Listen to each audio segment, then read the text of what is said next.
நன்றி அப்பா, உம்மை துதிக்கிறோம், ஸ்தோத்திரிக்கிறோம். பரலோக தேவனே, எங்களோடு நீர் பேசும் உம்முடைய வார்த்தையின் பிரசித்தம் எங்கள் வாழ்க்கையிலே கடந்து வருவதாக. ஆண்டவரே, ஆம் என்றும் ஆமேன் என்றும் உம்முடைய வார்த்தையின்படி எங்களுக்கு ஆக கடவுது. அதற்கு விரோதமாக எழும்புகிற எல்லா எதிர் வல்லமைகள் இயேசு கிறிஸ்துவின் நாமத்தில் கட்டப்படுவதாக. இயேசுவின் நாமத்தில் பிதாவே, ஆமேன். கரங்களை தட்டி கர்த்தருக்கு மகிமை செலுத்துவோம். இயேசுவே, உம்முடைய வார்த்தைகளுக்காக நாங்கள் நன்றி சொல்லுகிறோம். ஹல்லேலூயா, அல்லேலூயா. கர்த்தருடைய பரிசுத்த நாமத்திற்கு ஸ்தோத்திரம் உண்டாவதாக. 2 கொரிந்தியர் 12வது அதிகாரம் 9வது வசனத்தை வாசிக்கலாம். பலவீனத்திலே என் பலம் பூரணமாய் விளங்கும் என்றார். அல்லேலூயா. 1ஆம் தேதி இந்த வார்த்தையை நம்ம தியானித்தோம். போன வாரம் ஞாயிற்றுக்கிழமை காலையில் மாலையில் பல விதத்தில் இந்த வார்த்தையை என்ன செய்தோம் நாம். ஆமாம், கர்த்தர் நம்மை ஒவ்வொரு பரிணாமத்திலும் இந்த வார்த்தையை நாம் பார்த்தோம். தேவ பலன் என்றால் என்ன, அந்த பலன் நமக்கு எப்படி கிடைக்கிறது, நாம் அந்த பலனை எப்படி பெற்றுக்கொள்ள வேணும்னு சொல்லி பல காரியங்களை பார்க்கிறோம். இந்த காலை வேளையில் ஆண்டவர் நம்மோடு பேசும்படியாக நாம் அமர்ந்திருக்கிறோம். அல்லேலூயா. இந்த காலை வேளையில் இதே தேவ பலனை குறித்து இன்னும் ஒரு காரியத்தை நம்ம பார்க்க போகிறோம். இந்த பலனை ஆண்டவர் நமக்கு எதற்கு தருகிறார்? பலவீனத்திலே என் பலம் பூரணமாய் விளங்கும். என்னுடைய பலனை நான் பூரணமாய் தரேன். எதில் தரேன்? பலவீனத்தில் நான் கொடுக்குறேன் அப்படிங்கிறாரு. எது பலவீனம்? எந்த பலவீனத்தில் அவர் எந்த பலனை தருகிறார்? அல்லேலூயா. அநேக நேரத்தில் நமக்கு உடம்பு சரியில்லைன்னா அந்த வார்த்தையை சொல்லுவோம்ல, இல்லை ஆண்டவரே, எனக்கு நீங்கள் என்ன செய்யுங்க, என் பலவீனத்தில் உங்களுடைய பலன் பூரணமாய் விளங்கும். ஜெபிக்கும் போது ஆண்டவர் அப்படியே செய்வார். அல்லேலூயா.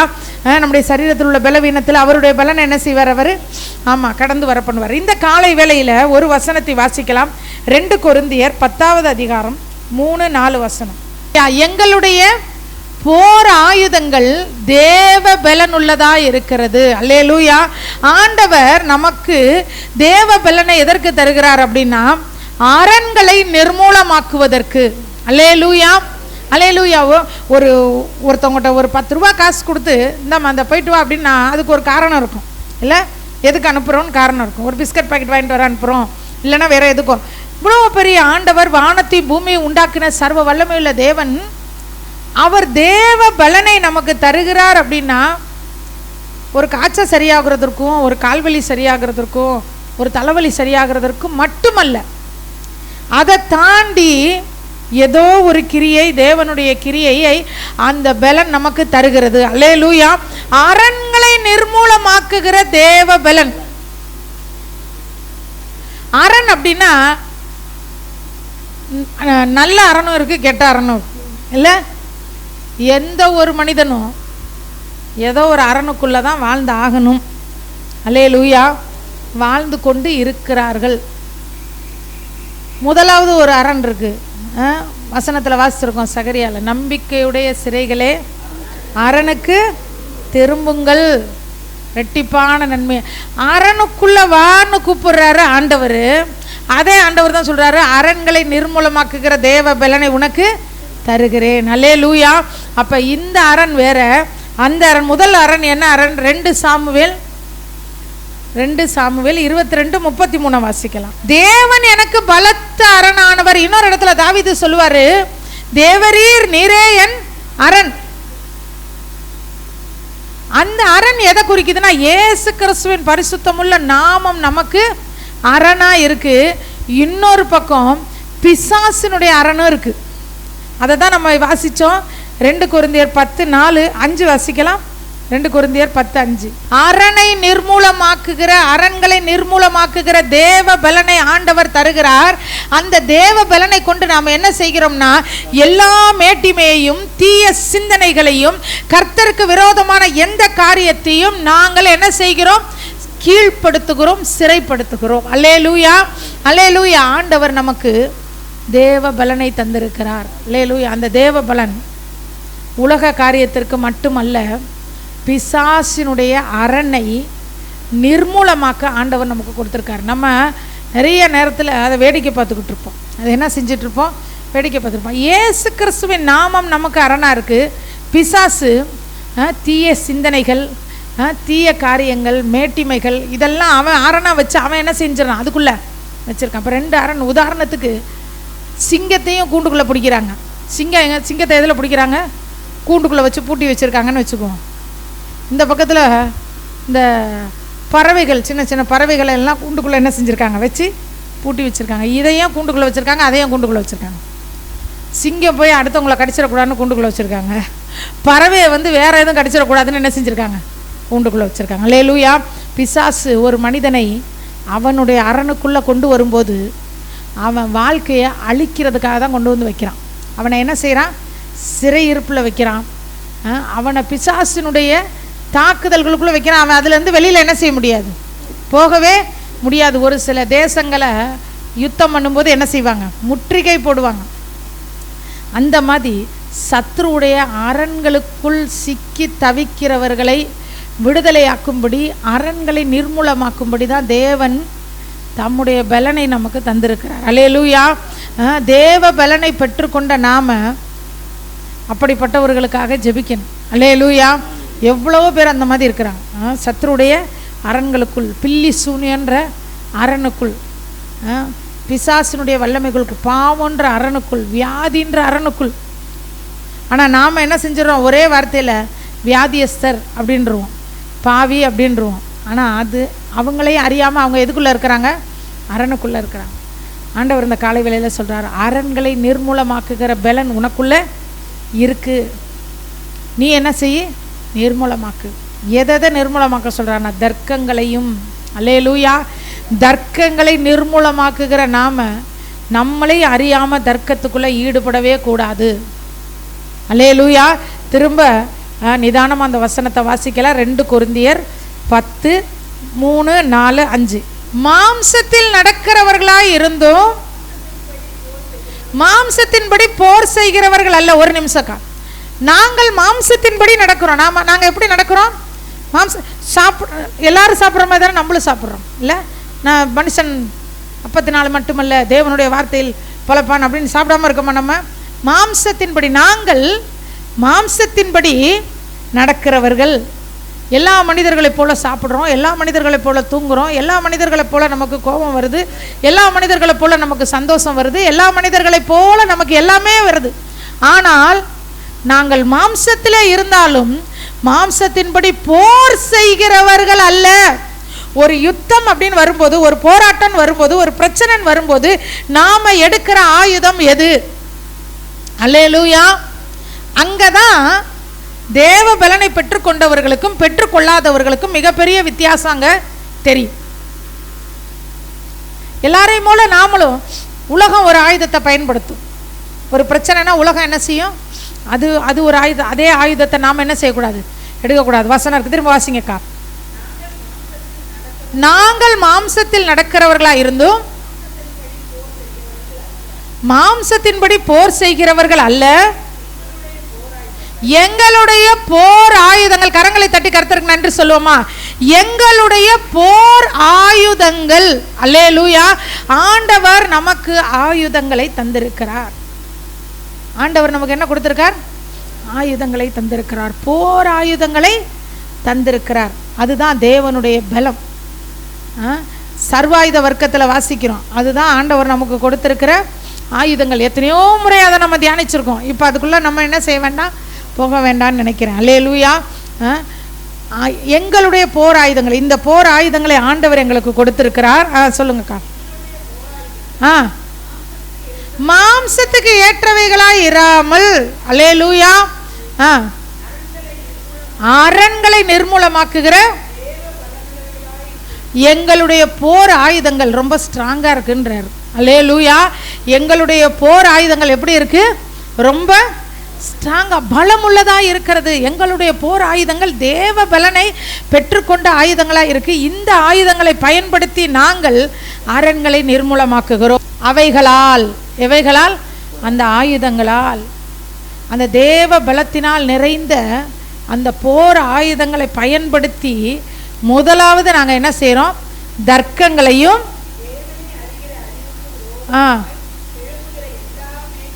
தேவனை அறிகிற அறிவுக்கு விரோதமாய் எழும்புகிற எல்லா மேட்டிமையையும் நிர்மூலமாக்கி, 2 காரியத்தை என்ன செய்கிறோம்? நிர்மூலமாக்குகிறோம். அப்போஸ்தலர் 1:8 சொல்லப்பட்டிருக்கு, பரிசுத்த ஆவி உங்களிடத்திலே வரும்போது நீங்கள் பலன் அடைந்து. பலவீனத்திலே என் பலன் பூரணமாய் விளங்குன்றாரு. போன வாரம் தியானித்தோம். அந்த பலன் எப்போ வரும்னா பரிசுத்த ஆவியிலே நிரம்பும் போது வரும். பரிசுத்த ஆவியிலே எப்படி நிரம்புவது என்றால் வேத வசனத்தை அதிகமாக தியானிக்கும் போது பரிசுத்த ஆவியில் நிரம்புவோம் என்று சொல்லி நாம் பார்த்தோம். அல்லேலூயா. ஜெபிக்கும் போது, ஆண்டவரை துதிக்கும் போது அநேக காரியங்களை கடந்த வாரத்தில் பார்த்தோம். இப்பொழுது பார்க்குறோம் 2 விஷயங்களை நிர்மூலமாக்குவதற்காக தேவ பலன் நமக்கு கொடுக்கப்பட்டிருக்குது. அல்லேலூயா. முதலாவது தர்க்கங்கள். தயவு செய்து தேவ பலன் நமக்குள்ள கிரியை செய்யணும் அப்படின்னா, பரிசுத்த ஆவியானுடைய பலம் நமக்குள்ள வேணும்னா தர்க்கம் நமக்கு இருக்கவே கூடாது. அல்லேலூயா. தர்க்கம் நமக்கு என்ன செய்யக்கூடாது? இருக்கக்கூடாது. சின்ன காரியத்திலேருந்து பெரிய விஷயத்துல வரைக்கும் தர்க்கம்ன்றதை என்ன செய்யக்கூடாது? அதை அந்த தர்க்கம் வந்துச்சுன்னா அதை என்ன செய்யணுமா? நிர்மூலமாக்கணும். அது ஒரு ஆவி. அது என்னது? ஆவி. அநேகருக்குள்ள அந்த ஆவி கிரியை செய்கிறத நான் பார்த்துருக்கேன். சின்ன விஷயத்துலேருந்து தர்க்கம் பண்ணுவாங்க. சின்ன விஷயத்துலேருந்து என்ன செய்வாங்க? தர்க்கம் பண்ணுவாங்க. நான் கடைக்கு போனேன், இந்த அரிசி வாங்கிட்டு வந்தேன் அப்படின்னா, இல்லை நீ அந்த அரிசி வாங்கியிருக்கலாம்ல. உடனே என்ன வரும்? ஆமாம், வாங்கியிருக்கலாம்ல. நான் இந்த ஊருக்கு போனேன், காலையில் போகலான் இருக்கேன். இல்லை நீ சாயந்தரம் போ. ஒரு சிலருக்கு என்ன சொன்னாலும் அதற்கு மாற்றா சொன்னால் மட்டும்தான் தூக்கம் வரும். எதுவாக இருந்தாலும், நான் இந்த படிப்பு படிக்க போகிறேன். இல்லை நீ அந்த படிப்பு படி. ஒரு சிலர் சோதனைக்குன்னு அந்த மாதிரி சொல்லுவாங்க. எனக்கு தெரியும். ஒரு இப்போ இல்லை, நான் சின்ன பிள்ளையிலேருந்தே நான் பார்த்துருக்கேன். ஒரு சிலரை சினிமாவுக்கு போகிற நேரத்தில் ஒரு பாட்டி இருப்பாங்க. அந்த பாட்டிக்கிட்ட போய் அவங்க மருமகளுங்க போய் கேட்கணும், பர்மிஷன் கேட்கணும், சினிமாவுக்கு போகிறேன்னு. அத்தை நான் மத்தியானம், அவங்களுக்கு மத்தியானம் சினிமாவுக்கு போகிற ஐடியா இருக்காது. அதுக்கு என்னென்னமோ சொல்லுவாங்களா, அதெல்லாம் மறந்து போச்சு. மத்தியானம் போகிறேன் அப்படின்னா அவங்க உடனே சாயந்தரம் போணுவாங்க. சாயங்காலம் போகிறேன்னா நாளைக்கு மத்தியானம் போணுவாங்க. அதனால் இந்த மருமகளுக்கு போய் அந்த மாமியார்கிட்ட கேட்குங்க. இந்த மருமகளுக்கு பிளான் பண்ணி வச்சிடும், சினிமாவுக்கு எப்போ போகணுன்னு, சாயங்காலம் போகணுன்னு பிளான் பண்ணி வச்சிடும். இது போய் என்ன செய்யும்? மாமியார்கிட்ட போய், அத்தை நாங்கள் இன்றைக்கி மத்தியானம் படத்துக்கு போகிறோம். எதுக்கு? சாயங்காலம் போனால் ஆகாதா? இல்லை சாயந்தரம் வேணாம், பிள்ளைங்கள்லாம் வந்துடும், வேலை இருக்குது, நாங்கள் மத்தியானம். அதெல்லாம் முடியாது, நீ சாயந்தரம் போனால் போ, இல்லைன்னா போவாத. சரிங்க சாயந்தரம் போகிறோம். அல்லேலூயா. ஏதாவது ஒன்று சொல்லியே ஆகணும். ஒரு குழம்பு வச்சு கொண்டு போய் கொடுங்க, எப்படி இருக்குது அப்படின்னா, கொஞ்சம் உப்பு கம்மியாக இருக்குது, உப்பு கொஞ்சம் தூக்கலாக இருந்துச்சுன்னா கொஞ்சம் தூக்கலாக இருக்குது, இல்லை கொஞ்சம் புளிப்பு கம்மியாக இருக்குது, இல்லை ஏதோ ஒரு இப்படி இருந்துட்டா கூட இது ஒன்றும் இல்லை, காலப்போக்கில் இது ஓடிக்கிட்டே இருக்கும், ஒன்றும் இல்லை. ஆனால் ஆவிக்குரிய வாழ்க்கையில் வசனம் சம்பந்தப்பட்ட காரியத்தில் தர்க்கன்றது இருக்கவே கூடாது. அல்லேலூயா. அல்லேலூயா. கிறிஸ்தவர்கள் அதிகமாய் பாவத்தில் விழுவது எதில் விழுகிறாங்க? விசுவாசிகள் பாவத்தில் விழுகிறது எதுலன்னா இந்த தர்க்கத்தில் தான் விழுவாங்க. ஏன் இப்போ போனால் என்ன, எப்படி என்ன, அது என்ன, இது என்ன, வசனம் இப்படி சொல்லுதா, அப்படி சொல்லுதா, திருவிருந்து எப்படி எடுக்கணும், அப்படி எடுக்கணும். எந்த தர்க்கத்திலையும் ஈடுபடாதீங்க. தர்க்கத்தில் யாராவது நமக்கு தெரிஞ்சிடும். நல்ல நிதானிக்கிறவர்களுக்கு தெரியும் யார் வசனத்தில் ஆவிக்குரிய வளர்ச்சியில் தர்க்கத்தில் ஈடுபட்டிருக்காங்கன்னு. உடனே அந்த தர்க்கங்களை என்ன செய்யணுமா? நாம் நிர்மூலமாக்கணும் இருக்கு. தர்க்கங்களையும் தேவனை அறிகிற அறிவுக்கு விரோதமாக எழும்புகிற எல்லா மேட்டிமைகளையும் நிர்மூலமாக்கி. அல்லேலூயா. தர்க்கங்களை நிர்மூலமாக்கணும். வாக்குவாதம் வரும்போது விட்டு விலகி போயிடணும். அது வசன சம்பந்தத்தில் சபை காரியங்களில் ஓய்வு நாளை குறித்து ஒரு வாக்குவாதம் இருக்குது, திருவிருந்தை குறித்து ஒரு வாக்குவாதம் இருக்குது, அப்புறம் வேறு என்ன ஆராதனையை குறித்து ஒரு வாக்குவாதம் இருக்குது, அந்நிய பாஷையை குறித்து ஒரு வாக்குவாதம் இருக்குது, அப்புறம் உடையை குறித்து ஒரு வாக்குவாதம் இருக்குது, என்ன கலர் போடணுன்னு, நகையை குறித்து ஒரு வாக்குவாதம் இருக்குது, வேறு என்ன இருக்குது, எல்லாத்த குறித்தும் வாக்குவாதம் இருக்கா இல்லையா? எல்லாத்த குறித்து, சாப்பாட்டை குறித்து கூட இருக்குது. இது சாப்பிடக்கூடாது, அது சாப்பிடலாம், இது சாப்பிடக்கூடாது, அது சாப்பிடக்கூடாது, அது எப்படி அதை சாப்பிடலாம், இதை எப்படி இதை சாப்பிடலாம், எல்லாத்த குறித்து கொஞ்சம் யோசிச்சு பாருங்களேன். ட்ரெஸ்ஸை குறிச்சா இருக்கா இல்லையா? ட்ரெஸ்ஸை குறித்து வாக்குவாதம் இருக்குது. அப்புறம் வேற என்ன வாக்குவாதம் இருக்கு? சாப்பாட்டை குறித்து இருக்கு, பாடலை குறித்து இருக்கு, ஆராதனையை குறித்து இருக்கு, அந்நிய பாஷையை குறித்து இருக்கு, உபதேசத்தை குறித்து இருக்கு, காணிக்கையை குறித்து இருக்கு, தசம பாகத்தை குறித்து இருக்கு, சபை கூட்டத்தில் குறித்து இருக்கு, ஓய்வு நாளை குறித்து இருக்கு, செத்த சாகுறதை குறித்து கூட இருக்குது. எங்கே அடக்கம் பண்ணணும், எப்படி அடக்கம் பண்ணணும், சபை கட்டுறதை குறித்து இருக்குது. வாக்குவாதம் இல்லாத எந்த ஒரு காரியம் இருக்கு? எல்லாவற்றை குறித்தும் வாக்குவாதம் செய்வார்கள். எனக்கு தெரிஞ்ச ஒரு அண்ணன் இருக்கார், அவர் சொல்லுவார், கத்தி எடுத்து ஒருத்தனை குத்தி கொலை பண்ணலான்னாலும் அதுவும் கரெக்டுன்னு சொல்கிறதுன்னு இருக்கான், விட்டுரு மண்ணின்னா அதையும் கரெக்டுன்னு சொல்கிறவங்களும். அதனால் இந்த நாளில், இந்த காலை வேளையில் தேவ பலனை பெற்று கொண்டவர்கள் தர்க்கத்தில் ஈடுபட மாட்டார்கள். அல்லேலூயா. நான் சொல்கிறதான் கரெக்டுன்னு வாக்குவாதம். நான் அடிக்கடி சொல்லுவேன், வார்த்தை போரில் தோற்று போனால் வாழ்க்கை போரில் வெற்றி அடையலாம். வார்த்தை போரில் ஜெயிக்கணும்னு நினச்சா வாழ்க்கை போரில் தோற்று போகும். அது வேத சம்பந்தமாக இருந்தாலும் சரி, இல்லை நம்ம திறமை சம்மந்தப்பட்டதாக இருந்தாலும் சரி, நம்ம பரிசுத்தம் சம்மந்தப்பட்டதா. நீ பரிசுத்தம் இல்லைன்றீங்களா, சரிங்க ஜெபம் பண்ணிக்கங்க, நான் பரிசுத்தமாயிடுறேன், அவ்வளோதான், முடிஞ்சு போச்சு. பிரபா வந்து சொல்லுது, ஆண்டி நீங்கள் பரிசுத்தமே இல்லை ஆண்டி, உங்கள்கிட்ட பாவம் இருக்குது. அப்படியா பிரபா, எனக்காக வேண்டிக்க பிரபா, முடிஞ்சு போச்சு. எதில் நீ பார்த்த என்ன பரிசுத்தத்தை? நீ எப்படி என்னைய சொல்லலாம்? அல்லேலூயா. இது என்னது? தர்க்கம். வார்த்தை போரில் தோற்று போயிருங்க. செய்யாததை சொன்னால் கூட இல்லைங்க நான் செய்யலைங்கன்னு சொல்லிட்டு என்ன செஞ்சேன், அந்த இடத்த விட்டு போயிடணும். தர்க்கங்களை நிர்மூலமாக்குவதற்காக தான் தேவன் நமக்கு பலனை கொடுத்துருக்கார். நாமளே இறங்கி போய் தர்க்கம் பண்ணோம்னா அந்த பலனை நாம் என்ன செய்யலைன்னு அர்த்தம், காத்து கொள்ளலைன்னு அர்த்தம். நாகும் 3:14 எடுத்துக்குவோம். நாகும் 3வது அதிகாரம் 14வது வசனம். உன் அரண்களை பலப்படுத்து. அல்லேலூயா. தேவரீரே என் அரண். நாமெல்லாம் எதுக்குள்ள இருக்கிறோம்? இயேசு கிறிஸ்துவின் நாமம்ன்ற அரண்குள்ள இருக்கிறோம். இந்த அரணை நாம் பலப்படுத்திக்கணும். அல்லேலூயா. ஒவ்வொரு நாளும் நாம் செய்ய வேண்டிய வேலை, நம்மளுடைய அரணை என்ன செஞ்சுக்கணும்? பலப்படுத்திக்கணும். சாதாரணமாக ஒரு வீட்டை பூட்டுறோம், வெளியில் போகும்போது வீட்டை என்ன செய்கிறோம்? பூட்டிட்டு வரோம். பூட்டை ஒரு இழுத்து பார்க்குறோமா இல்லையா? இல்லை நான் பார்த்ததே இல்லைன்னு சொல்கிறீங்களா? பூட்டை லைட்டாக அப்படி செக் பண்ண, பூட்டிட்டோமா இல்லையான்னு. அல்லேலூயா. பூட்டையே செக் பண்ணுறோம். ஒரு சிலருக்கு செக் பண்ணுறதே வாழ்க்கையாயிரும். என்ன தான் பூட்டிட்டு வந்தாலும் இங்கே வந்தோடனே பூட்டினோமா இல்லையா? என்ன தான் ஸ்டவ் ஆஃப் பண்ணிட்டு வந்தாலும் இங்கே வந்து ஸ்டவ் ஆஃப் பண்ணோமா இல்லையா? இந்த சந்தேகம் இல்லாமல் ஒரு நாள் என்ன செய்யாது, போகாது. இதையே செக் பண்ணுறோமே.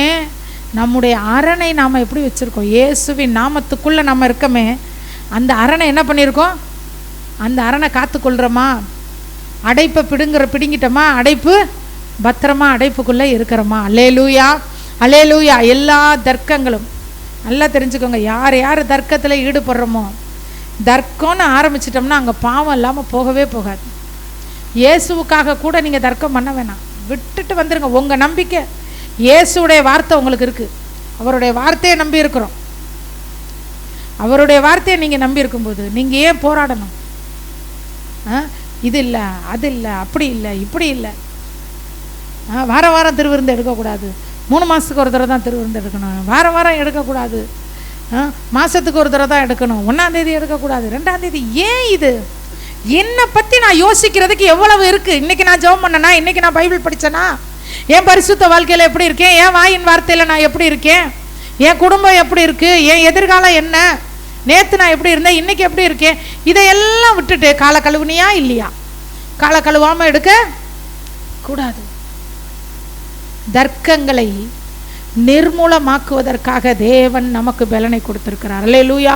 எல்லாரை போல நாமளும் தர்க்கம் பண்ண கூடாது. தனி ஜெபத்தில் அந்தரங்கத்தில் அந்த தர்க்கத்தை நிர்மூலமாக்கணும்.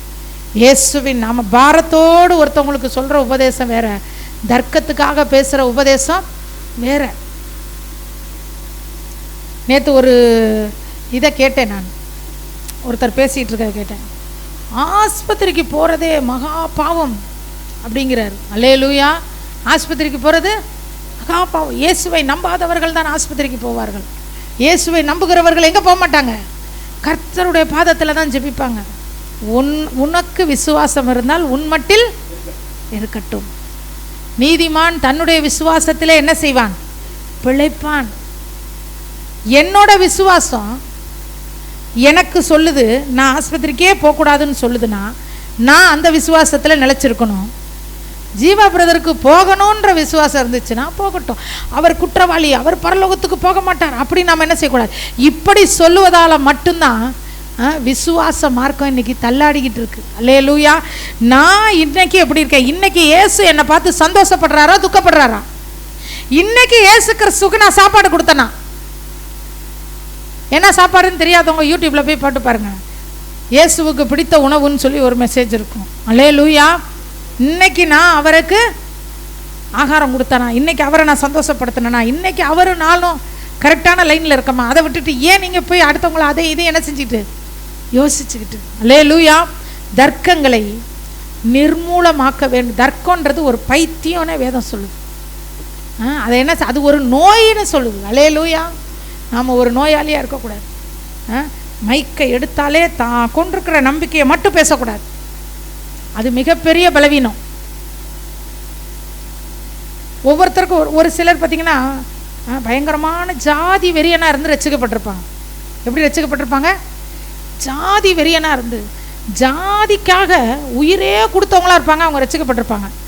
இப்போ ஜாதியெல்லாம் விட்டுட்டு இயேசுவை பிடிச்சிருப்பாங்க. ஆனால் அவங்க பிரசங்கம் பண்ண மைக்கை எடுத்தா அவங்க பிரசங்கத்தில் என்ன தான் வரும்? ஜாதி பார்க்கக்கூடாது, ஜாதி பார்க்கக்கூடாது, ஜாதி பார்க்கக்கூடாது, ஜாதி பார்க்க. இதை தவிர பைபிளில் எதுவுமே அவங்க என்ன செய்ய மாட்டாங்க, போதிக்க மாட்டாங்க. ஒரு சிலர் குடிகாரங்களா இருந்து ரட்சிக்கப்பட்டிருப்பாங்க.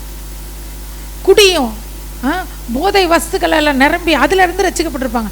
அவங்க மைக்கை எடுத்த உடனே குடிகாரன் குடிகாரன் குடிகாரன் குடிகாரன் குடிகாரன் குடிகாரன் குடிகாரன். அல்லேலூயா. ஒரு சிலர் திருடர்களாக இருந்து ரட்சிக்கப்பட்டிருப்பாங்க. அவங்க மைக்கை எடுத்தா திருடர்களை பற்றியே பேசுவாங்க. திருடக்கூடாது, திருடக்கூடாது, திருடக்கூடாது, அடுத்தவங்க பொருளை இச்சிக்கக்கூடாது. ஒரே சபையில் ஒரு திருடன், ஒரு போலீஸ், அப்புறம் யார் இருந்தா? இவர் போயிருந்தார் ஒரு சபைக்கு, சேலத்துக்கு. அங்கே பார்த்தீங்கன்னா அந்த பாஸ்டர் யார்? திருடனாக இருந்து ரட்சிக்கப்பட்டவர். அங்கே போலீஸு அங்கே தான் இருக்கிறாரு. போலீஸு திருடன் எல்லாம் சேர்ந்து என்ன செய்கிறாங்க? ஊழியத்தை செய்கிறாங்க. இப்போ அந்த பாஸ்டர் மைக் எடுத்து போராட்டமெல்லாம் திருடாத திருடாத திருடாதன்னு பிரசங்கம் பண்ணால் வேதத்தினுடைய சத்தியத்தை யார் உபதேசிப்பது? வேதத்தில் எவ்வளவோ இருக்குது. இன்னைக்கு சபைக்கு என்ன வேணும், இன்னைக்கு வந்திருக்கிற தேவ ஜனத்துக்கு என்ன வேணும்னு கேட்டு அந்த சாப்பாடை மட்டும் கொடுக்குறவங்க தான் உண்மை உத்தவமுள்ள ஊழியக்காரங்க. அல்லேலூயா. எனக்கு எல்லாம் தெரியுன்றதுனால நம்ம சொல்லிக்கிட்டே இருக்கக்கூடாது. அல்லேலூயா, அல்லேலூயா. தர்க்கங்களை நிர்மூலமாக்கணும். அடுத்தது, தர்க்கங்களையும் தேவனை அறிகிற அறிவுக்கு எல்லாமே தேவனை அறிகிற அறிவுக்கு விரோதமாய் எழும்புகிற எல்லா மேட்டிமையையும் நிர்மூலமாக்கணும். இன்னைக்கு இந்த இடத்த விட்டு போகும்போது ஒரு முடிவோடு போகணும். இனிமேல் வீட்டுக்குள்ளே தேவையில்லாத வாக்குவாதம் நான் வாக்குவாதம் பண்ண மாட்டேன்டவர். எழுத்து என்ன செய்ய மாட்டேன், பேச மாட்டேன்டவர். தேவையில்லாமல் யாரோடையும் சரி, சின்ன பிள்ளைங்களோட கூட பதிலுக்கு பதில் என்ன செஞ்சுட்டே இருக்கோம். வீட்டுக்குள்ளே எப்போ பார்த்தாலும் இது அது இது அதுன்னு பேசிக்கிட்டே இருப்பாங்க.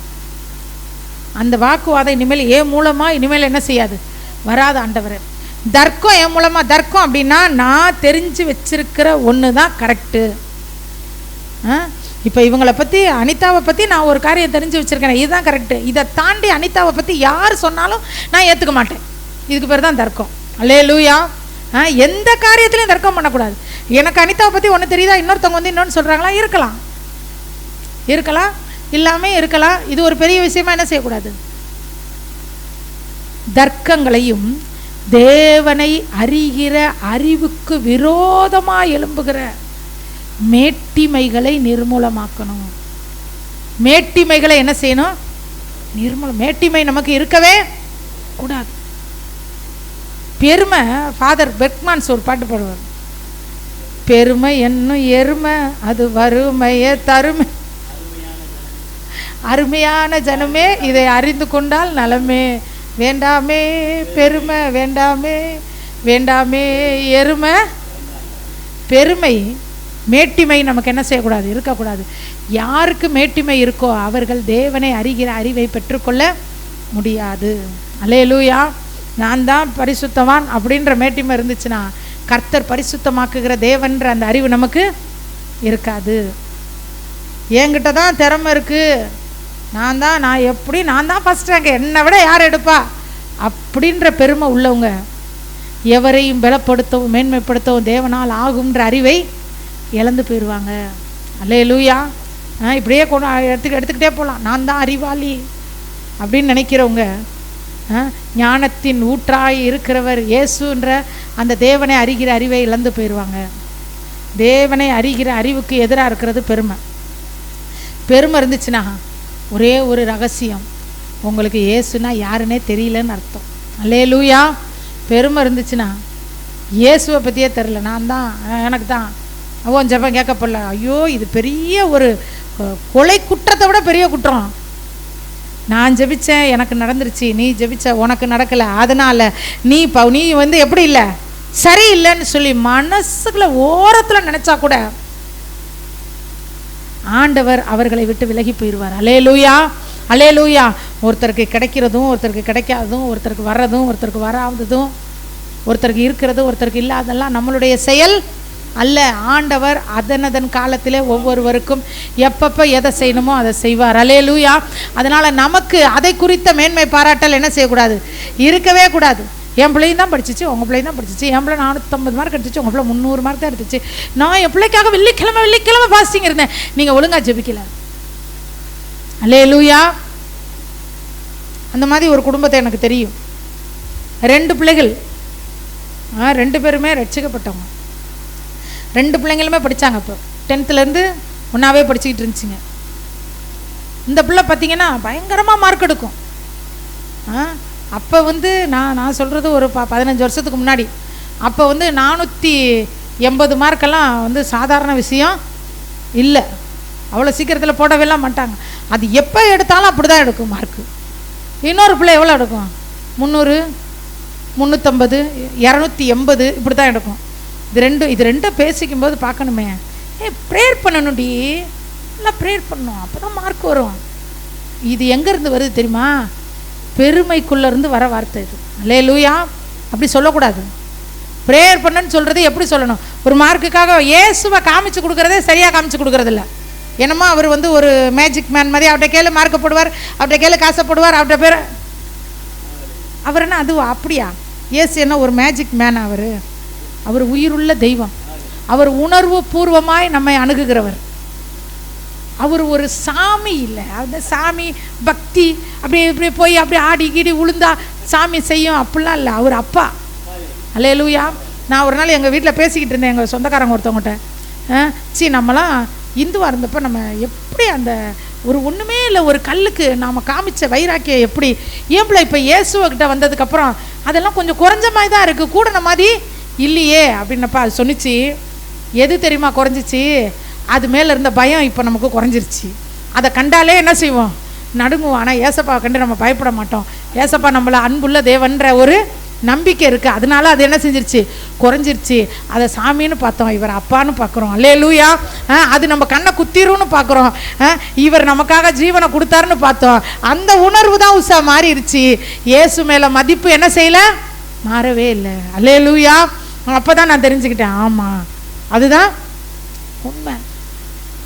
இயேசு நம்ம உயிரோடு என்ன செஞ்சவர், கலந்திருக்கிறவர். அதனால் அவரை இப்படி ஒரு அற்புதங்களை செய்கிற ஒரு ரிமோட் மாதிரி பயன்படுத்தக்கூடாது. மார்க் வரலையா ஜெபம் பண்ண, இது வரலையா ஜெபம் பண்ண, உண்மைதான் ஜெபம் பண்ண வேண்டியது தான். அதை ஒரு மேட்டிமையா நான் எப்படி ஜெபம் பண்ண தெரியுமா, நான் எப்படி ஜெபம் பண்ண தெரியுமா, அதனால தான் என் கண்ணீரின் ஜெபம். ஒரு சில சாட்சி சொல்லும்போது சொல்லுவாங்க, என் கண்ணீரின் ஜெபம் இல்லை, தேவனுடைய இரக்கம், தேவனுடைய கிருபை. அந்த 2 பிள்ளைகளும் பார்த்தீங்கன்னா நல்லா 2 பிள்ளைகளுமே ஆண்டவரோட பிள்ளைங்க. ஒன்று பார்த்தீங்கன்னா இன்னொன்று எப்போ பார்த்தாலும் மட்டம் தட்டிக்கிட்டே இருக்கும். மட்டம் தட்டாது, தன்னை பற்றி அப்படி பெருமையாக பேசும். நான் ஜெபிச்சுட்டு போனேன் அப்படி சொல்லுவோம். நான் ஜெபிச்சுட்டு இந்த கொஸ்டின் தான் வரணுன்ட்டு போனேன், அந்த கொஸ்டின் வந்துச்சு. அப்படிலாம் செய்வார் ஆண்டவர். நிறையா சாட்சியை நானே கேட்டிருக்கேன். ஆனால் அப்படி நடக்கும்போது நம்ம நாமே தாழ்த்தணும். சொல்லிட்டு போனேன், வந்துச்சு. கடைசியில் எல்லாம் நடந்துச்சு. 10th மார்க் வந்துச்சு, +2 மார்க் வந்துச்சு, சூப்பர் மார்க் 2 பேருக்குமே. 2 பேருக்கு இல்லை, அந்த பிள்ளைக்கு சூப்பர் மார்க்கு, இதுக்கு கொஞ்சம் கம்மி தான். அதுக்கப்புறம் காலேஜ் படித்தாங்க. அதுக்கப்புறம் 2 பேருக்குமே திருமணம் முடிஞ்சிச்சு. அல்லேலூயா. இன்னைக்கு அந்த 350 மார்க் 300 மார்க் எடுத்த பிள்ளை கர்த்தருக்குள்ளே நல்ல ஆசீர்வாதமாக, நல்ல கணவன், நல்ல பிள்ளைகள், நல்ல குடும்பம், சூப்பராக செட்டில் ஆயிடுச்சு. இந்த 480 490 எடுத்தது வாழ்க்கையில் இழுத்துக்கிட்டும் பறிச்சுக்கிட்டும். நான் அதுக்காக கம்மி மார்க் எடுத்தால் நல்லா இருப்பீங்க, கூட மார்க் எடுத்தால் அப்படிலாம் சொல்லலை. இருதயம் என்ன சொல்லுது? நம்ம இருதயம் கர்த்தர் ஒரு அற்புதத்தை கொடுத்த உடனேயும் என்னுடைய நீதி அப்படின்னு நினைக்குதா?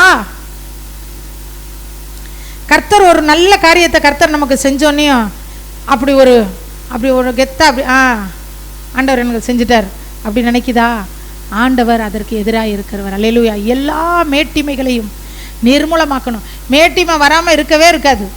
மேட்டிமை வராமல் இருக்காது. மனிதனாக பிறந்தா, மாம்சத்தில் ஒருத்தர் இருந்தால் பெருமை, எனக்கு பெருமையே கிடையாதுன்னா அவன் தான் ஒன்றா நம்பர் பெருமை கிடையாது. ஏதோ ஒன்று நினச்சி உள்ளத்துக்குள்ளே ஓரத்தில் என்ன நடக்கும்? ஒரு பெருமை வரும். நம்ம எவ்வளோ கரெக்டாக குடும்பம் நடத்துகிறோம், யார்கிட்டையும் நம்ம என்ன செய்யலை, கையேந்தலை, அது ஒரு பெருமை. நம்ம நல்லா படிக்கிறோம், நம்ம பிள்ளைகள்லாம் பாரு எல்லாம் செட்டில் ஆயிடுச்சு, கர்த்தர் கிருபை, இது ஒரு பெருமை. கிருபையை எதிர்பார்க்குறவங்க அடுத்தவங்களோட கம்பேர் பண்ணி சொல்ல மாட்டாங்க. அல்லேலூயா. என் பிள்ளை கரெக்டாக இருக்குதுன்னு நான் நினைக்கிறேன்னா, எஸ்ஸப்பா என் பிள்ளைக்காக ஸ்தோத்திரம். ஆண்டவரே என் பிள்ளை அந்த பையனை மாதிரி இல்லையப்பா, அதற்காக ஸ்தோத்திரம். பெருமை என்ன செய்யக்கூடாதான்? பெருமை வரும்போது தேவனை குறித்து அறிகிற அறிவு சுத்தமாக மழுங்கடிக்கப்பட்டுரும். இன்னைக்கு 2 காரியத்தை பார்த்தோம். முதலாவது என்ன செஞ்சோம்? தர்க்கம் நமக்கு வரவே கூடாது. பெருமை நமக்கு வரும். அப்பப்போ என்ன செய்யும்?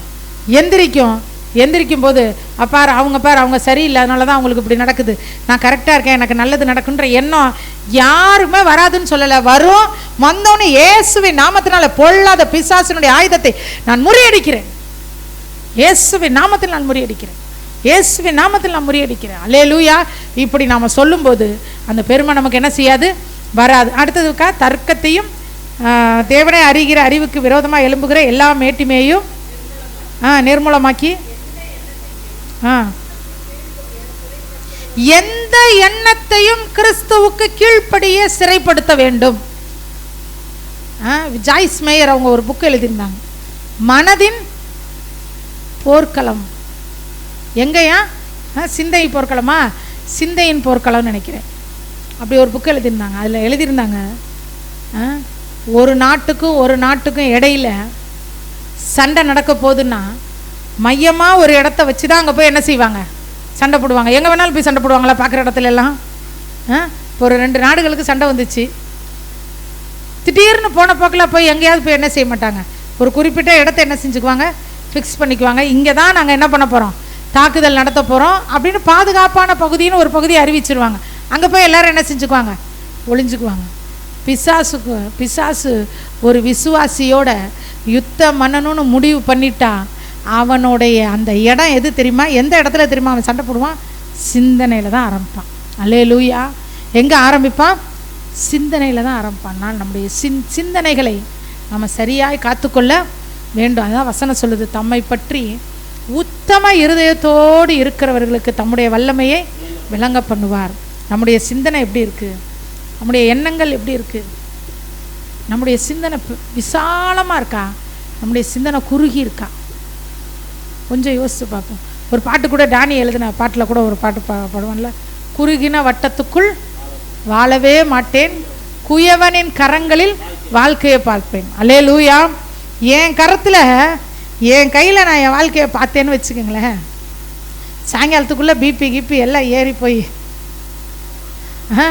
ஹார்ட்டெல்லாம் தாறுமாறாக போய் மூளையில் ஏதாவது வந்து கோமா ஸ்டேஜுக்கு போயிடணும். எங்கே பார்த்தா என் கையில் என்னுடைய எதிர்காலத்தை நான் பார்த்தேன்னா, என் கையில் என் பலத்தை நம்பி இன்னும் ஒரு 10 வருஷத்துக்கு அப்புறம் நம்ம எப்படி இருப்போம்னு நினச்சேன்னா அவ்வளோதான், பரலோகம் என்ற வேண்டியதான். அல்லேலூயா. அதனால தான் குறுகின வட்டத்துக்குள் நான் என்ன செய்ய மாட்டேன்? வாழ மாட்டேன். என் குயவனுடைய கையில் என் வாழ்க்கையை பார்ப்பேன். அடுத்த வருஷம் நான் எப்படி இருப்பேன்றதை அவர் கையில் பார்ப்பேன். அடுத்த வருஷம் என் சரீரத்தில் சுகம் எப்படி இருக்குன்றதை அவர் தழும்பில் நான் பார்ப்பேன். அடுத்த வருஷம் நான் பொருளாதாரத்தில் எப்படி இருப்பேன்றதை அவருடைய ஐஸ்வர்யத்தில் பார்ப்பேன். அடுத்த வருஷம் நான் பரிசுத்த வாழ்க்கையில் எப்படி இருப்பேன்றதை அவருடைய சிலுவையின் இரத்தத்தில் பார்ப்பேன். அடுத்த வருஷம் நான் ஆவிக்குரிய வரங்களிலும் கனிகளிலும் எப்படி இருப்பேன்றதை அவருடைய பரிசுத்த ஆவியின் வல்லமையில பார்ப்பேன். அல்லேலூயா. நான் என்ன வச்சு நான் பார்த்தேன்னா நான் கீழே போய்கிட்டே இருப்பேன். இன்னொருத்தரை கம்பேர் பண்ணி பார்த்தேன்னா, ரோசியை விட நான் எப்படி, ரோசியை விட நான் கனி கொடுக்குறேன்னா, ரோசியை விட நான் ப்ரேயரில் நல்லா இருக்கேனா, ரோசியை விட நான் பண ஆசீர்வாதத்தில் நல்லா இருக்கேனா, ரோசியை விட நான் இப்படி நான் பார்த்தேன்னா நான் எதை நோக்கி போய்கிட்டு இருக்கேன்னு அர்த்தம். அல்லேலூயா. குறுகின வட்டத்தை விட்டு நம்முடைய சிந்தனைகள் எங்கே வரணும்? வெளியே வரணும். இப்போ பார்த்தாலும் குறுகின வட்டத்துக்குள்ளேயே என்ன செய்யக்கூடாது? வாழவே கூடாது. எந்த காரியத்தை பற்றி யோசித்தாலும் ஒரு சின்ன இதுக்குள்ளே என்ன செஞ்சுக்கக்கூடாது? நின்றுக்கக்கூடாது. குயவன் கையில் நம்முடைய வாழ்க்கை என்ன செய்து இருக்கு. காணப்படுகிறவைகள் அநித்தியமானவைகள், காணப்படாதவைகளோ நித்தியமானவைகள். நம்ம கண்ணில் பார்க்குற எல்லாமே அநித்தியம். இப்போ இந்த இடத்துல சுற்றி சுற்றி பாருங்கள். உங்கள் கண்ணில் எதெல்லாம் தெரியுதோ அதெல்லாம் ஒரு நாளைக்கு என்ன செஞ்சிடும்? இந்த இடத்துல நீங்கள் பார்க்குறீங்க, உங்கள் கண்ணால் பார்க்குற எல்லாமே ஒரு நாள் இல்லாமல் போகும். உங்கள் கண்ணால் பார்க்காத எல்லாமே நிரந்தரம். அல்லேலூயா, அல்லேலூயா. நம்முடைய கண்களால் பார்க்க முடியாதது தேவனுடைய கிருபை, நம்முடைய கண்களால் பார்க்க முடியாதது பரிசுத்த ஆவியின் வல்லமை, நம்முடைய கண்களால் பார்க்க முடியாதது இயேசு கிறிஸ்துவனுடைய பிதாவாகிய தேவனுடைய உருவம், எல்லாமே நம்முடைய கண்களால் பார்க்க முடியாதது பரலோகம். இதெல்லாம் தான் நித்தியமானது. கண்ணில் பார்க்குறது எல்லாமே என்னது? அநித்தியமானது. அதனால் கண்ணில் பார்க்குறத வச்சு உங்கள் வாழ்க்கையை டிசைட் பண்ணவே பண்ணாதீங்க. உங்கள் கண்ணில் பார்க்குறத வச்சு நீங்கள் எதையுமே என்ன செய்யாதீங்க, யோசிக்காதீங்க. இந்த நாளில் 3 காரியங்களை பார்த்தோம். தேவ பலனை கர்த்தர் நமக்கு எதற்கு தருகிறார்? தேவ பலனை தர்க்கங்களை நிர்மூலமாக்க, தர்க்கத்திலிருந்து வெளியே வருவதற்கு தேவ பலனை தந்திருக்கிறார். மேட்டிமையிலிருந்து வெளியே வருவதற்கு தேவ பலனை தந்திருக்கிறார். குறுகின சிந்தனையிலிருந்து வெளியே வருவதற்கு தேவன் தன்னுடைய பலனை தருகிறார். பரிசுத்த ஆவியை பெற்றுக்கொண்டோம்னு சொல்லுகிற எந்த ஒரு சகோதரனும் எந்த ஒரு சகோதரியும் தர்க்கம் பண்ணாங்கன்னா ஒரே ஒரு உண்மையை தெரிஞ்சுக்கணும், அவங்களுக்குள்ள பரிசுத்த ஆவி இல்லை. பரிசுத்த ஆவியை பெற்றுக்கொண்டேன்னு சொல்கிறவங்க ஒரு குறுகின வட்டத்துக்குள்ளேயே வாழ்ந்துக்கிட்டு அப்படியே ஒரு மாதிரி சிந்தனையில் ஆரோக்கியம் இல்லாத சிந்தனை, தாழ்வு மனப்பான்மை, கசப்பான சிந்தனைகள் அப்படி வாழ்ந்துக்கிட்டு இருந்தால் அவங்களுக்குள்ள பரிசுத்த ஆவியானவர் இல்லைன்னு அர்த்தம். மேட்டிமையான சிந்தனை இருந்துச்சுன்னா பரிசுத்த ஆவியானவர் இல்லை. அல்லேலூயா. இந்த காலை வேளையில் நம்ம எல்லாரும் எழும்பி நின்று ஆவியானவரே என்னை பலப்படுத்தும், எனக்கு பலன் தாரும் ஆண்டவரே என்று சொல்லி கேட்போமா? ரீகா லாமா நாபா ராபா லாபா. பலவீனத்திலே என் பலன் பூரணமாய் விளங்கும், பலவீனத்திலே என் பலன் பூரணமாய் விளங்கும். ரீது ராக்கா ராதா ராக்கா சாலாபா ராக்கா தூரா லாக்காபா. எந்தெந்த காரியத்தில் பலவீனமாக இருக்கிறோம்? ரகா ரகா சியாலகா துராக்கரா பலகதியா. ஆண்டவரே என் பலவீனத்தை என்னை விட்டு எடுத்து போடுங்க, என் பலவீனத்தை என்னை விட்டு எடுத்து போடுங்க ஆவியானவரே.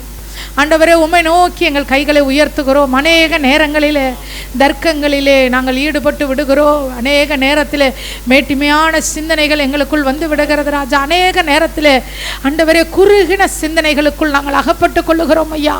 ஆண்டவரே அரணை பலப்படுத்தாதபடிக்கு, அரணை உறுதியாய் பற்றி கொள்ளாதபடிக்கு ஆண்டவரே அரணிலிருந்து நாங்கள் வெளியே வந்துடுறோம் தகப்பனே. இந்த நாளிலே தகப்பனே உம்முடைய சமூகத்தை நோக்கி பார்க்கிறோம். ரீபா லாபா ராபா லாபா ரீகா லாமா நாபா ராபா லாபா ராபா கபா லாபா ராபா லாபா ராபா.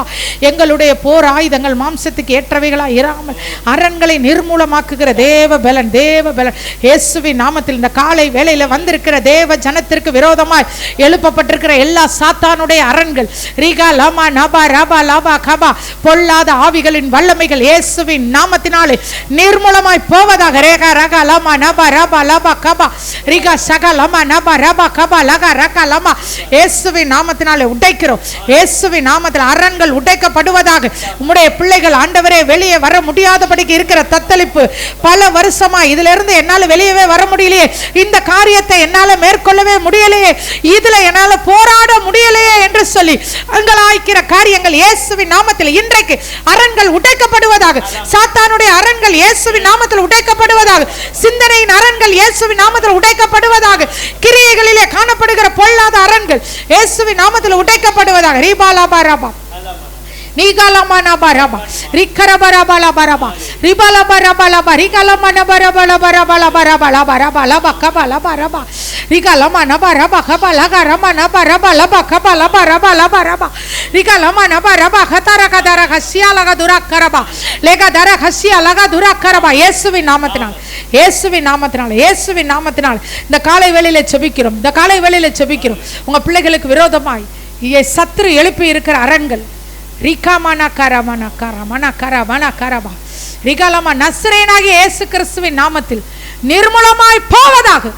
நிகாமலகரகதரகசி நிகலமனபா. வாசல்களே உங்கள் தலைகளை உயர்த்துங்கள், அநாதி கதவுகளே உயருங்கள். மகிமையின் ராஜா உட்பிரவேசிக்கிறார்.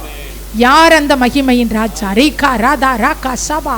வாசல்களே உங்கள் தலைகளை உயர்த்துங்கள், அநாதி கதவுகளே உயருங்கள். ஆண்டவரே, இந்த நாளில் ஆண்டவரே தேவ ஜனத்தை பார்த்து, இவர்களுடைய வாழ்க்கையை பார்த்து நான் சொல்லுகிறேன் ஐயா, ஆண்டவரே கர்த்தருடைய பிரதிநிதியாய், கர்த்தருடைய ஆவியை பெற்ற, கர்த்தரால் வழி நடத்தப்பட்ட ஒரு காலபரபா, ஒரு தேவ பிள்ளையாய், ஒரு அடிமையாய் இந்த வேளையில ஆண்டவரே உம்முடைய பிள்ளைகளை பார்த்து சொல்லுகிறேன். ஆண்டவரே இவர்களுடைய வாசல்கள் இயேசுவின் நாமத்தில் உயர்த்தப்படுவதாக. வாசல்களே உங்கள் தலைகளை உயர்த்துங்கள். தேவ பிள்ளைகளுடைய வாழ்க்கை இயேசுவின் நாமத்தினாலே தலைகள் உயரட்டும். இயேசுவின் நாமத்தினாலே தேவ ஜனத்தின் வாசல்கள் உயர்த்தப்படுவதாக. வாசல்களே உங்கள் தலைகளை உயர்த்துங்கள். அநாதி கதவுகளே, தலைமுறை தலைமுறையாய் சாய்ந்து கிடக்கும் கதவுகளே உயருங்கள். தலைமுறை தலைமுறையாய், எங்க அப்பா காலத்துல இருந்து இப்படிதான், எங்க தாத்தா காலத்துல இருந்து இப்படிதான், இந்த காரியம் இப்படிதான், இந்த காரியம் இப்படிதான் எதை சொல்றாங்களோ ரிகசா ரகது ரிகபால கரபா ரிகலமனபரபா. அநாதி கதவுகளே இந்த காலை வேளையிலே தேவ ஜனத்தை பார்த்து, இவர்கள் வாழ்க்கையை பார்த்து இயேசுவின் நாமத்தில் நான் சொல்லுகிறேன் ஐயா, அநாதி கதவுகள் தலைமுறை தலைமுறையாய் எந்தெந்த எல்லைகள் சாய்ந்து கிடக்கிறதோ அது உயரட்டும் இயேசுவின் நாமத்தினாலே. அநாதி கதவுகளே உயருங்கள், அநாதி கதவுகளே உயருங்கள் இயேசுவின் நாமத்தினாலே. மகிமையின் ராஜா உட்பிரவேசிப்பாராக. சத்ருடைய ஆரவாரங்கள், சத்ருடைய அடிமைத்தனங்கள், சாத்தானுடைய பயமுறுத்தல்கள் இயேசுவின் நாமத்தில், அலைக்கழிப்புகள் இயேசுவின் நாமத்தினால் அடங்கி போவதாக. சத்துருக்களின் மேடுகளை இயேசுவின் நாமத்தில் மிதிக்கிறோம் ஐயா. ஆண்டவரே தேவ பலனை தாங்க, பலனை தாங்க ராஜா, பலனை தாங்க ராஜா. பலப்படுத்தி அனுப்புங்கப்பா. நான் உன்னை பலப்படுத்தி உனக்கு சகாயம் பண்ணுவேன்னு சொன்னீங்க. ஒரு விசுவாச பிள்ளையை நீங்க பலப்படுத்தினா எதற்காக பலப்படுத்துகிறீர் என்பதுல அநேக காரியம் உண்டு. அதிலே ஒரு காரியம் சகாயம் செய்வதற்காக, உதவி செய்வதற்காக, ஒத்தாசை செய்வதற்காக நீர் பலப்படுத்துகிற தேவன். இந்த காலை வேளையில வந்திருக்கிற பிள்ளைகளுக்கு எந்த காரியத்துல ஒத்தாசை தேவையோ, எதுல உங்க உதவி தேவையோ, எதுல தூதர்கள் உதவி தேவையோ, எதுல மனிதர்கள் உதவி தேவையோ அந்த காரியத்திலே இயேசுவின் நாமத்தினாலே உதவி வருவதாக. ஆண்டவரே உதவியை பெற்றுக்கொள்வார்களா? உங்க கரத்துல ஒப்பு கொடுக்கிறோம் இயேசுவின் நாமத்தில் பிதாவே. ஆமென் ஆமென். எல்லாரும் சேர்ந்து சொல்லுவேன், ஆத்துமாவே கர்த்தரை ஸ்தோத்திரி, என் முழு உள்ளமே அவருடைய பரிசுத்த நாமத்தை ஸ்தோத்திரி. என் ஆத்துமாவே கர்த்தரை ஸ்தோத்திரி, கர்த்தர் செய்த சகல உபகாரங்களையும் மறவாமே. நம்முடைய கர்த்தராகிய இயேசு கிறிஸ்துவின் கிருபையும் பிதாவாகிய தேவனுடைய அன்பும் பரிசுத்த ஆவியானவருடைய ஐக்கியமும் ஆளுகையும் ஜெயமும் பாதுகாப்பும் என்றும் என்றும் சதா காலங்களிலும் நம் அனைவரோடும் இருப்பதாக. ஆமென் ஆமென். அல்லேலூயா அல்லேலூயா. ஆண்டவருடைய நாமம் மகிமைப்படுவதாக. கேட்ட வசனத்தின்படியே அவர் உங்களை பலப்படுத்துவார். ஏன்னா இயேசுவை குறித்து வேதம் சொல்கிறது, அவர் வாக்குவாதம் செய்ய மாட்டார், கூக்குரல் இடமாட்டார், அவருடைய சத்தம் வீதிகளில். ஆமாம், அப்போ மகிமையின் ராஜாவாக உங்களில் வெளிப்படுவாராக.